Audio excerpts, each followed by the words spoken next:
1960 और 70 के दशक में पैदा हुए जो लोग हैं, उन्होंने बहुत ज़्यादा बदलाव देखा है।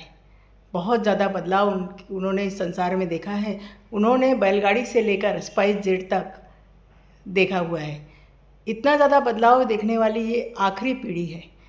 इसके आगे तो जो बच्चे पैदा हो रहे हैं, वो पैदा होते ही उनके हाथों में तो मोबाइल आ रहा है, मोबाइल से फ़ोटो खींचे जा रहे हैं, तो वो पीढ़ी ये सब नहीं देख पाएगी।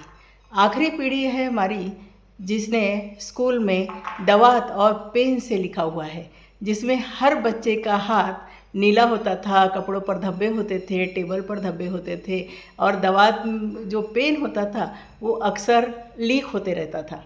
ऐसी हमारी पीढ़ी है। और ये जो आखिरी पीढ़ी है, इस पीढ़ी में शिक्षक यदि बच्चों को मारते ही थे। जनरली विद्या आए छम छम वाला था, छड़ी पड़े घम घम विद्या आए छम छम वाला था। तो ये जो पीढ़ी थी, इस पीढ़ी में यदि शिक्षक बच्चों को मारता है और बच्चा आके घर में बताता है, तो माँ बाप उस बच्चे को और ज़्यादा मारते थे। उन्हें बहुत अपमान महसूस होता था कि हमारे बच्चे ने कुछ गलत किया। सड़क से जाते समय यदि कोई बड़ा व्यक्ति दिख जाता है, मोहल्ले का कोई बड़ा व्यक्ति, अन्य व्यक्ति भी दिख जाता है, तो बच्चे दूसरी गली से भाग जाते थे। ये जो आखिरी पीढ़ी है, इस पीढ़ी ने बहुत ज़्यादा बड़ों को सम्मान दिया हुआ है। हर घर में जो बड़ा व्यक्तित्व होता था, उसे एक विशिष्ट सम्मान मिलता था और उस व्यक्ति का शब्द आखिरी माना जाता था। ये जॉइंट फैमिली में तो बहुत ज़्यादा था कि एक ताऊ जी हुआ करते थे जो कि पूरे घर का आधार स्तंभ होते थे और उनका शब्द आखिरी माना जाता था। ये जो हमारी आखिरी पीढ़ी है जिसने अपने बचपन में एसी, कूलर ये सब नहीं देखा, बिजली भी नहीं देखी। मैंने तो खुद अपनी मैट्रिक की परीक्षा लालटेन में दी हुई है। तो हम लोग तीनों भाई बहन लालटेन के पास बैठकर पढ़ाई करते थे और माँ बैठती थी पास में, क्योंकि हमारी लड़ाई हो जाती थी। तो इस तरीके से हमारी जो आखिरी पीढ़ी है जिसने लालटेन में अपना होमवर्क किया हुआ है, डिबरी में मिट्टी का तेल डाला जाता था एक हाथ शीशी में, और उसके उजाले में पढ़ाई की जाती थी। घरों में यदि जिनके घरों में बिजली थी, बहुत कम घरों में बिजली थी, जिनके घर में बिजली थी उनके यहाँ बड़े बड़े पंखे थे और बल्ब जो थे वो पीली रोशनी दिया करते थे। तो इस तरीके से ये बहुत बड़ा आखिरी बदलाव इस आखिरी पीढ़ी ने देखा हुआ है। समाज में जहाँ भी लोग जाते थे, जिस भी गांव में जाएंगे आप देखेंगे कि गर्मी के दिनों में लोग बाहर सबकी खाटें पड़ी हुई है।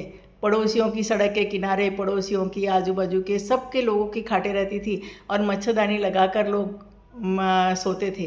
रात के 2-2, 3-3 बजे तक चौपाल, एक बड़ा सा पेड़ होता था और उसके नीचे ओटा बना हुआ रहता था कि जिस पर चौपाल भरती थी और लोग पूरी गप्पे करते थे। हर क्षेत्र की बातें होती थी। और उस समय टीवी ब्लैक एंड वाइट था, तो ब्लैक एंड वाइट टीवी भी बहुत लेट आया हुआ है। तो ब्लैक एंड वाइट टीवी में लोग न्यूज़ और जो सीरियल होते थे वो 8 दिन के बाद आते थे। तो उसे बहुत डेली सोप नहीं हुआ करते थे, तो लोग बहुत ही जी जान से देखते थे। मुझे याद है कि हम लोग जो सीरियल शुरू थी उस समय जो बड़े ताऊ उनकी डेथ जब हो गई तो हर घर के लोग रो रहे थे। तो ये जो आखिरी पीढ़ी है उसने रेडियो का बहुत अच्छा उपयोग किया है। रेडियो के दीवाने थे और उस पीढ़ी के लोग आज भी पुराने गाने बहुत मन से सुनते हैं। और बिना का गीतमाला और उसके साथ में बिना ये जाने अनजाने गीत और सखी सहेली, औरतों का तो महिलाओं का बहुत ही पसंदीदा कार्यक्रम उस पीढ़ी में 60-70 के दशक में जो पैदा हुए उनका तो ये आज भी है।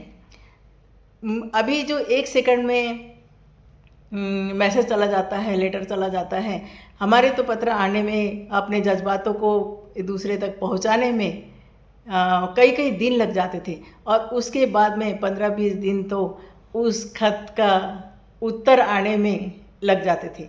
वो जो इंतज़ार था, वो इंतज़ार अब इस पीढ़ी ने नहीं देखा है। तुरंत ही लड़ाई होते ही 1 सेकंड में बड़े बड़े मैसेज कर दिए जाते हैं अब तो।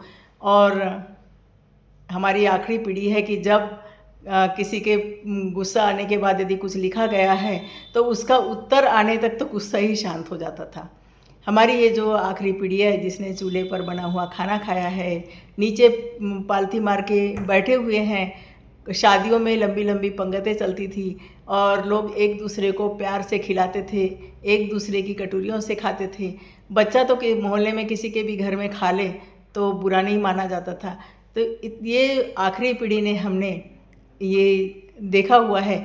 अभी मुझे नहीं लगता है कि आगे आने वाली पीढ़ी तो इन सब चीज़ों से तो पूरी तरह से अनभिज्ञ ही रहेगी।